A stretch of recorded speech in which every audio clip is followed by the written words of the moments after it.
What's going on, guys? It's Sniperpigeon again with a top 5 I wanted to give a shot of. It seems to be doing well, these top 5 videos on Ghost Recon weapons. This is going to be the top 5 assault rifles, in my opinion, in Ghost Recon Wildlands. And we're going to get this started just by looking at the sheer stats of them. And I don't have anything as a base item. Everything that I'm going to be rating here in the assault rifle category is already pre-built to its maximum settings that I would use it for, in my opinion, based on its current stats. So I wouldn't actually, I can show exactly what it is based on the item, so if you want to kind of get a closer look at it. So for one of the ones, I'm not going to put it at number 1. Okay, just to clear it out now, my order from the 1 through 5, number 1 is going to be my best, number 5 being the worst, even though it's still not the worst because there's way more than 5 assault rifles here. So it's definitely above average is my number 5 versus the best in my opinion. Okay, so the best, in my opinion, in terms of damage penetration, I would definitely say the MK17, hands down. It's great for what it is, for sure. It has a 30-round magazine as well. These are the parts that I'm using for it. I have a compensated buttstock to increase the accuracy some, even though it lowers the handling. And of course, if you don't like that, you can always flip-flop it around, which is one of the things I like about it. Alright, PK, AS scope, extended mags, V4 grip, rangefinder long barrel, and V2 comp. I don't really like using this one silenced or suppressed, whatever you want to call it. I like the V2 compensator on this one just because it's already high in damage anyways. I figure why not just go that little extra step, increase the damage just a hair more to make it that much more deadly. That would be my number 1 tie. It would be tied with the G2, or also known as the FAMAS if you play Call of Duty.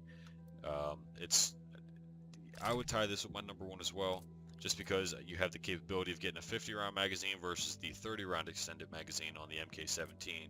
So you have more of a submachine gun amount of ammo to it, which is definitely good, and just a small handling decrease by using that. Since it's a 5.56 magazine, you can also use this for the M4A1 as well, which we'll get to here in a second, which I'll have as my number 3. But it doesn't have a long barrel on it. It's a short rifle. It's a bullpup design, so the magazine's in the back stock area behind the trigger. And okay, well, in terms of parts, okay, V4 grip, so again, a 50-round mag is an option. I use the 30 currently. I'm just toying with this scope for now. There's better scopes and much worse ones out there, and again, the suppressor. But if I had the V2 on there, its accuracy and handling would actually be fairly substantial, so that's definitely worth noting, even though there's not a damage increase.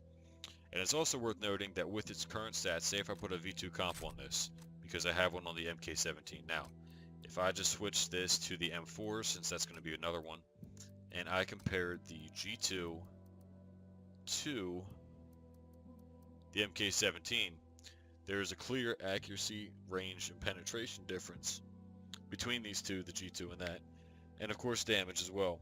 But damage being aside, with the new tier system out, I could always increase the G2's damage to be above the MK17's, with it shooting faster, and it shoots more bullets. It shoots more than twice as fast as it. And it also shoots more rounds because I can hold more per magazine. Granted, with of course with better suppression on the G2's end versus the MK17 as well. The only difference is I can't assault rifle snipe with the G2 as well as I can with the MK, which doesn't particularly matter to me, just because my secondary weapon in my slot where my G2 currently is right here is always a sniper rifle anyways. It's always the Desert Tech HDI. So with that being said, that's why I use the G2 as my personal number 1. But if you're not a sniper rifle secondary, the MK17 would probably be your best bet. So that would be my number 1 and 2, the G2 and the MK17. My number 3 would be the M4A1 rifle. It's a little bit better than the G2 in my opinion in the noise reduction department, but everything else basically is slightly worse, and I think maybe the damage is the hair more, but other than that, it's a compromise. If you don't have the MK or the G2, yeah, use the M4 if you want a little more of one or the other. And that's pretty much it for that. These are my parts list for it. I'm using the Comp M4. You can't do anything with the buttstock. 30-round mag, but again, you can use the 50 on it, as I mentioned. It's the same ammo as the FAMAS, or the G2. And it's got everything else the same as well, and you can use the compensator on it to make it much better, which it's very good combat rifle. It's real rifle proven and efficient, so can't beat that. My number 4 and 5. I would kind of pair these together in 4 and 5 as well, based on your taste. it would be the 5.56 XI and then the AUG A3. And if you can just see the stats right here right now, if I put the 5.56 on and I compare it to the AUG like it is now, 5.56 has more damage and penetration, kind of how the MK17 versus the G2 debate, where the AUG has more accuracy, handling, and rate of fire and a little bit of suppression, which the AUG, in my opinion, for that would be better for a base raid where you're trying to remain stealthy. But again, that's if you don't have a silent sniper rifle like the Desert Tech HDI or an MSR suppressed as your secondary anyways. So that kind of would knock out the 5.56 and the MK17 for me, again, with a proper sniper rifle, which should be a secondary for you. If that's your style of gameplay is doing single player. Now, if you're a strictly multiplayer type person and you're just trying to do 2 assault rifles or something like that, or do an assault rifle and then a fun gun like a shotgun, which personally I'm not a huge fan of, that's a different story. I'm going to say that my list of top 5 is going to be more geared towards the single player type of gamer for this, and yeah, I think that would probably be the safest way to say it. And also, if you're curious to the rest of my build and my loadout here, I always use the 5.7 handgun. I have almost all of them, including the Jackdaw, because I have the Assassin's Creed Black Flag game as well. I think I'm missing like one maybe that's from the actual game without having to spend money. Nope, no, apparently not. Okay, no, I got everything that's in game without spending money. And yeah, okay. And the 5.7 has 30 rounds in the magazine, which is stupid awesome for a pistol. It shoots a 5.7 bullet.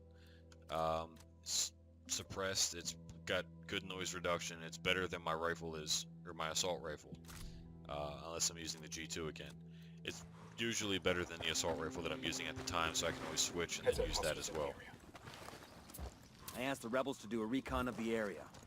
So that's going to be it for this video, guys. I'm going to leave this video up for a while and definitely leave a comment on any suggestions that you would make or any specific parts that you would want to change to make your ideal assault rifle, and just let me know how you feel about my list in the comments.